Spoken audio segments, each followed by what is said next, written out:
Although the hypothesis of the Last of Us series about the cause of human destruction was brain infection caused by cordyceps, it is likely to change this hypothesis in The Last of Us 3. Thanks to natural sciences, Naughty Dog Studios succeeded in creating a scary and risky environment for The Last of Us. What is known in this game as cordyceps brain infection is actually a fungal-inspired phenomenon called Cordyceps pes dirivus, which traps and controls insects. Although the Unilateralis species can only infect carpenter ants, there are other species of Cordyceps that also infect other breeds. For example, the fungus Cordyceps sinensis can infect and control the mysterious Chaperak larva. According to the game The Last of Us hypothesis, the cordyceps fungus began spreading through contaminated crops in South America, and in September 2013, the number of infected people reached critical condition. The Naughty Dog company celebrates this day, known as Outbreak Day, every year on September 26. The studio remembers the day of the outbreak as the day when the world of the people in The Last of Us was forever transformed, and the story of Joel began with the collapse of civilizations. But it's not bad to know that according to scientific research on cordyceps fungi in recent years, researchers have concluded that this fungus does not damage the brains of the insects that infect them, and since in The Last of Us, the cause of human infection is not unlikely to be the result of this research. Make changes to the story of the third edition of The Last of Us. It is noteworthy that the actual version of the Corpus cordyceps is in no way capable of infecting humans and is specifically only able to infect insects, as their small body allows the fungus to spread throughout the body.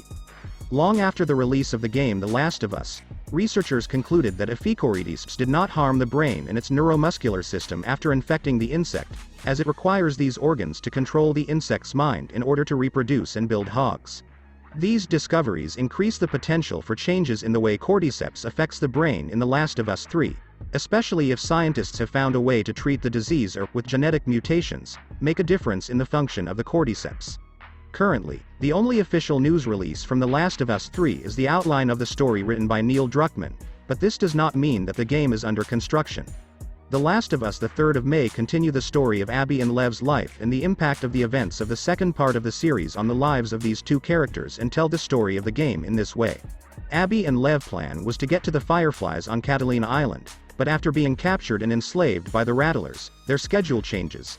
After Ellie releases Abby and Lev, she decides to take Joel's revenge on Abby and kill her, but ultimately forgives her. Abby and Lev board the boat and head for an undisclosed destination, and Abby's story ends here.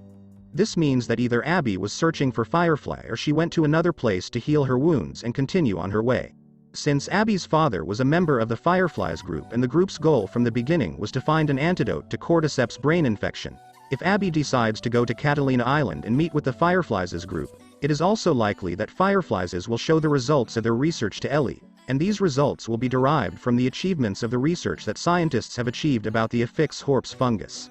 The Last of Us describes how the brain is infected with the Corpus cordyceps in 4 levels, so that at first the behavior of the infected person becomes irrational and violent and completely deforms at the higher level of the person's body. These steps progress over time. 1 or 2 days after the infection, the symptoms of infection occur and the patient loses control of his behavior due to brain damage and becomes extremely aggressive. They are called runners at this stage of the disease.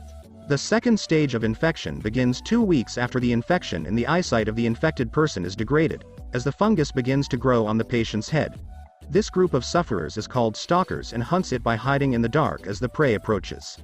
The third stage of the disease occurs 1 year after the disease, so that the cordyceps cover the entire body of the patient and the vision is completely lost. People at this stage of pollution have achieved a basic level of ability to find prey through echoes of their voices. Patients who are at this stage of infection are called clickers, which is extremely dangerous because of the strength and resistance they have developed due to the growth of the fungus. The fourth and final stage of the disease occurs only after a 10-year period. Although other forms of behavior change in the form of Rat King have also been seen in the game, at this point, the host's organs are completely mushroom-shaped and there are rigid layers on his body that are responsible for the armor. These patients, called bloaters, are highly resistant and the toxins secreted from their bodies are also very dangerous and deadly.